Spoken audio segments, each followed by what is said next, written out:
Ishita Kishore, Yes, sir. optional political science and international relations. Yes, sir. You belong to Secunderabad, Hyderabad. Yes, sir. My birth was over there. Okay. Now, where are you located? So my current residence is in Greater Noida, Uttar Pradesh. Okay. How come? So actually my father was in the Indian Air Force.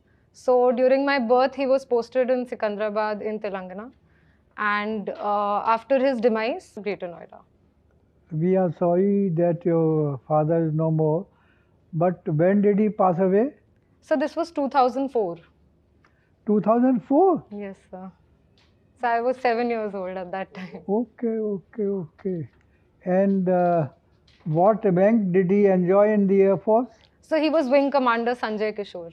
अच्छा अच्छा wing commander थे. Ji, sir. What is the officer hierarchy in the Air Force? So you begin as a flying officer, हाँ. then you are flight lieutenant, then you are squadron leader, then wing commander, the rank at which my father was. Then one promotes to group captain, then air commodore, and so then we have air vice marshals, and then air marshals. So. What do you think of the Joint Command? Chief of the Defence Staff.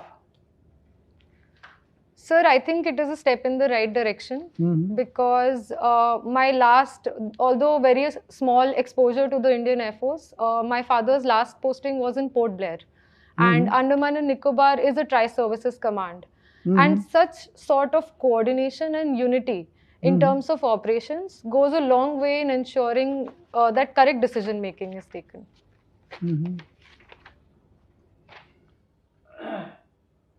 You did your high school from the Air Force Bal Bharati School. ये जो Khan market के पास है? Yes, sir. अच्छा अच्छा. And you did your +2 from the same institution. Yes, sir. Then you did your BA Honours, Political Science, Indian Economy, Political Science, Development Theory and Public Economics, Macroeconomics from the SRCC. Yes, sir. Tell us something about SRCC. So, Shri Ram College of Commerce. Yes, sir. So, the Shri Ram College of Commerce is one of the foremost institutes in India. It comes under the Delhi University and it is very famous among people because of its record placements. But other than its placements, I think the academic rigor at the institution is great and it offers a number of extracurricular opportunities to the students. And one thing I would like to point out that was unique about my institution was the kind of entrepreneurial spirit it generated in each one of us. We were given autonomy with our societies, we raised funds, we conducted our activities, and it was a great learning experience. Who was Shri Ram, after whom the college is known as Shri Ram College of Commerce? Sir, it is known after Lala Shri Ram, and he was an industrialist. And at that time in 1927, he had set this college up in Daryaganj. And later it moved to Maurice Nagar in Delhi University. What sort of India do you envision in 2047? Economically, socially, politically, militarily, and technology-wise. What sort of India would there be in 2047? So to begin with, if there is one point I want to start with, I envision an India in 2047 where women are doing well socially and women have equal opportunities, whether in the services, whether in the private sector or in terms of startups. Any sector, women should have equal opportunities socially. Sir, economically, while the short-term dream is of a 5 trillion economy, I envision India to increase its share in the global trade by 2047.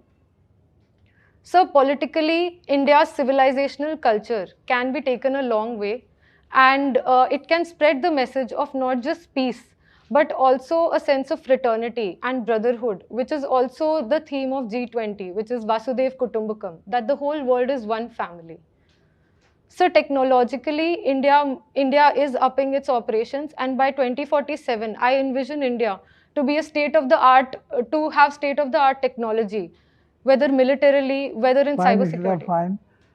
What are your views on marital rape?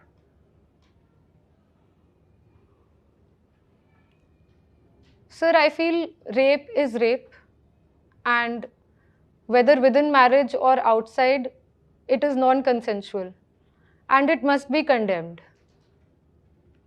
Now जो there are, Amitabh Bachchan ने pink में कहा था, ji sir, when a woman says no, it is a no.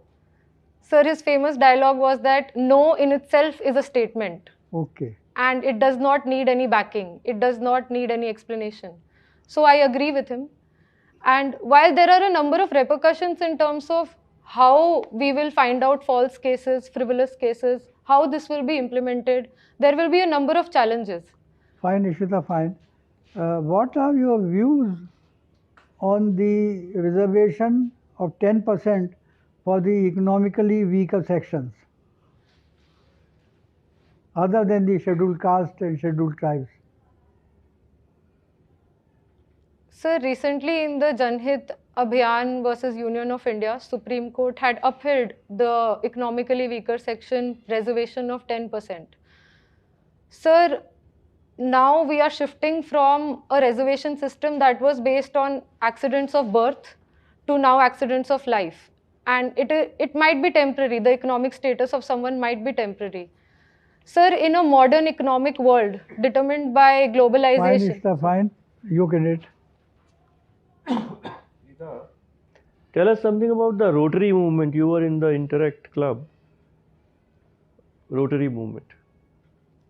Sir, the Rotary International brought together people. Who founded it? When? How many branches are in India? Anything? Sir, I'm not aware. There are some major achievement with the Rotary and Lions had in society in India. Can you recall? So major, sorry. Major impact on society in India. They did a major voluntary work all over India. Sir, no, sir. Polio eradication. Now, PSIR, tell us on what principles our foreign policy is based. What are the core principles? Not objectives, principles. Sir, after the independence, our foreign policy was determined by Panchsheel principles and Okay. in our neighborhood. And beyond that, it began with the non-alignment movement that irrespective of the powers in the world, India will not be In aligned. Panchsheel, there is one principle, non-interference in other countries' affairs. Do you think in practice we have followed it in our neighborhood? Think for a moment and then answer. Sir, there has been a lot of contentions on this topic, whether India has been interfering in its neighbors. Elaborate, give instances.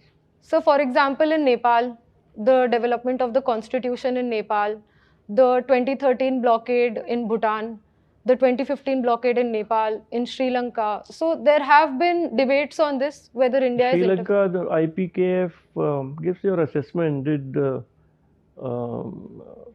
Sri Lanka made a fool of our leadership at that time, in retrospect? Sir, I would not say fool per se, but it was an incident of strategic miscalculations at that time. And I don't think India is interfering per se, but given that India's size in the neighborhood, it has to take responsibility. But why should India bother? Let them do whatever they want with their Tamils. Why is India bothered? Sir, because regional security is paramount to India and its neighborhood. Sorry, sir. No, regional security came later. But what is the other core interest of India? There was an impact on India itself. What was that? Sir, in the Sri Lanka case? In Sri Lanka. Why are we so concerned about Sri Lankan Tamils? Sir, because it has a domestic psychological impact in Tamil Nadu, and people there are psychologically linked with the Tamils in Sri Lanka and want welfare and justice for them. So it becomes a domestic political issue for India. Do you think these assassins of Rajiv Gandhi should have been pardoned by the by the Supreme Court and on the advice of the Tamil Nadu government? Sir, I think that in any modern democracy, the idea of prisons is reform. And even as Gandhiji had held that modern prisons will be the schools for reforming the minds of the people. So it is. But there is capital punishment in India. It is because of it is in our constitution, in our law, and everything. So don't go in the fundamental principles that when there is capital punishment, the people who assassinated a prime minister of India, should they be pardoned for some whatever reasons? Sir, By even the in same logic, the rapists of Bilkis Banu also should not have been released. Fine, it's a fine. Ishita, you graduated in 2017. Yes, sir. So what you are doing after that? So after my graduation, I started working in risk consulting in Ernst & Young for 2 years. And thereafter, I started my preparation for the civil services examination. I see. Okay. This is my third attempt. Okay. And last time you couldn't come up to interview. No, sir. This is the first time I gave mains Okay. and qualified mains. Okay. You were, you are related with 3 states actually. Your mother, father from Bihar, you are now in Greater Noida, Yes. UP, and you born in Telangana. So can you compare the 3 states? What are the political issues, social issue, economic issue of the 3 states? And where you would like to live, finally, suppose you give a chance. Sir, starting with Uttar Pradesh, it is now becoming the powerhouse of Indian economy. It contributes 8% to India's GDP. But compared to Telangana, it has a very low per capita income. Sir, both UP and Bihar, being in the alluvial region, don't have access to as many resources, mineral resources, as Telangana does. Sir, Telangana is also home to Hyderabad, which is one of the IT hubs of our country and attracts a lot of investment. Whereas UP and Bihar do not have such a powerful center for attracting investments. Sir, culturally, while UP and Bihar are similar, though not same, they are similar. Telangana has a different history in terms of their political struggle, in terms of their separation with Andhra Pradesh, and now their strive for development. Now, Bihar and Uttar Pradesh, they are facing one problem, that is flooding every year. So, what you will do, suppose you are a district magistrate in Madhubani district, or maybe Bard district, or what you will do there in Bihar, to minimize the impact of flood? Sir, as the district magistrate, I would divide my plan of action into 3 areas. I would take some immediate steps.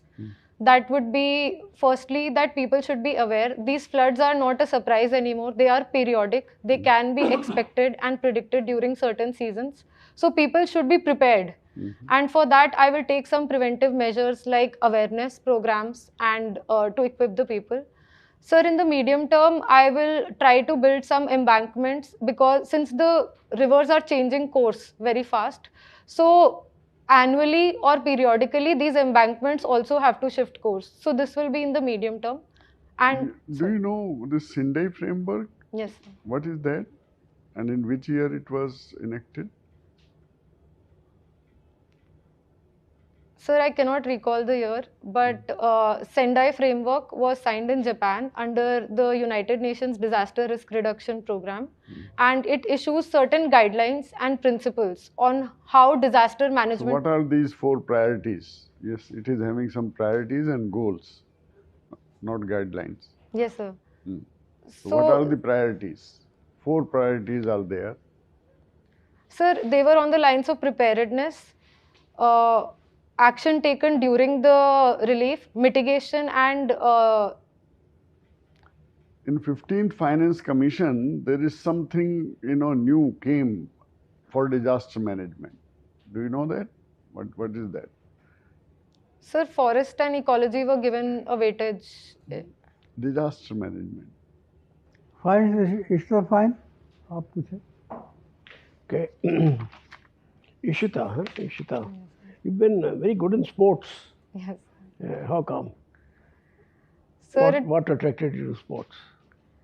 Sir, first it was a push factor from my mother who wanted me to do everything, and secondly, sir, it was also my school which provided a lot of opportunities. For example, at 6 a.m. I was doing football coaching prior to school hours, and after school hours I was doing basketball coaching. So I was very active, and I started loving it so much that I could not let go of it despite having my boards exam also. So till the last day I have played sports. Okay, you think in India the pressure on children from the parents to perform extremely well is too much? Is it good for the kids? Sir, I agree that Indian parents can get a bit competitive when it comes to their children, and they seek a lot of pride in what their children are doing. But sir, there is a need for a balance. We cannot push the child too far and outside their interests. For example, my mother was pushing me, but in areas where I had interest and where I had potential. And it was not toxic to say, it was nourishing. It was encouraging. So there must be a golden balance between the push and taking a step back. Do you think your armed forces background has contributed to nurturing of your personality better than if it would have been a civilian affair? Sir, as a child of an armed forces personnel, I am very proud of my heritage, and I completely agree that it has shaped my personality and it has shaped the kind of upbringing I will have and the activities that I will undertake. What do you think about the new reforms in armed forces recruitment, Agniveer and Agnipath? What are your views on this? Sir, the Agniveer, which is a tour of duty format for short-term recruitment, sir, with the larger picture, it is a step in the right direction because all modern nations and modern armies like United States have a similar pattern. And this will also reduce not just the burden of the social security on the public exchequer, but also will reduce the average age in the armed forces. But sir, I think there could have been some improvement in the way it was conveyed to the public because it led to a massive uproar. Okay, now, is it who said that Battle of Waterloo was won in the playfields of Eton? Sir, I'm sorry, I'm not aware. You're not aware? Have you read British history, something about British history?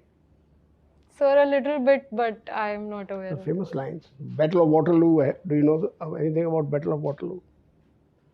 Sir, I may have read, but it's not actively there. Who was the first Indian in the armed forces to get a Paramveer Chakra? So I don't know. Any name for who won Paramveer Chakra? Sir, Air Marshal Subrata Mukherjee, he won the Paramveer Chakra. Okay, I'm not sure. Fine, Ishita, fine. Ishita, your optional, I can see, is political science and international relations, Yes. PSIR. You tell me, in states, all states, you can say there is a chief minister and governor. So what is the need of governor? Because most of the work is being done by the chief minister and ministers. So why governors are appointed? Sir, India follows a model of dual executive where the head of the government is different from the head of the state. Sir, the role of a governor is paramount in the governance of a state because it ensures continuity. And the governor is also the binding factor and the common factor across the nation, which ensures an India factor in the governance of the states. So, sir, for the unity and integrity of India, the position of governor is integral. But in several states, you must have seen that there is a tussle or problem between the chief minister and governor. So, how to solve this issue?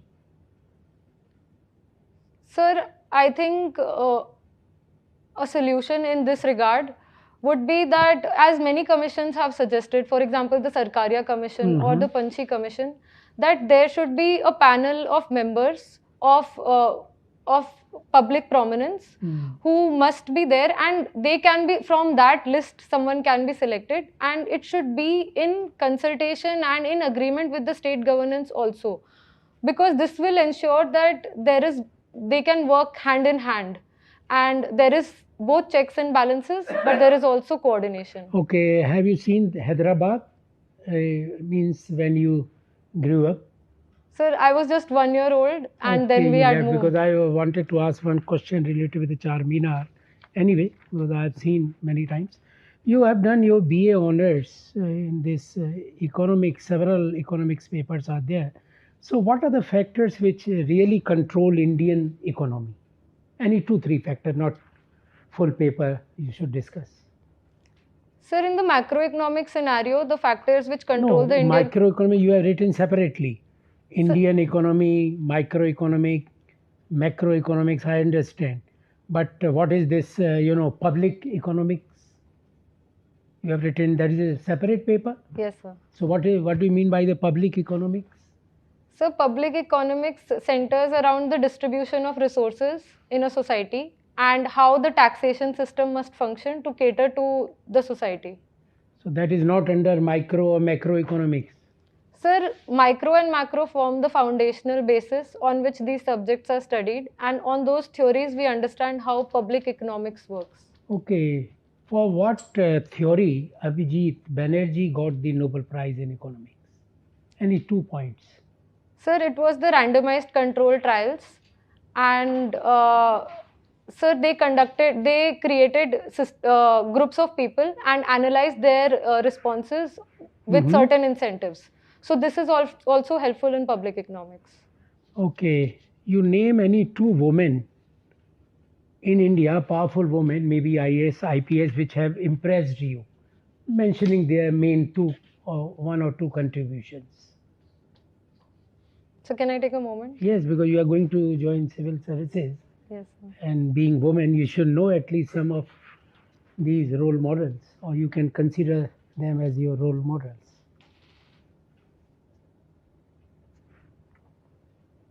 So the first name that comes to my mind is IPS officer Lakshmi Singh.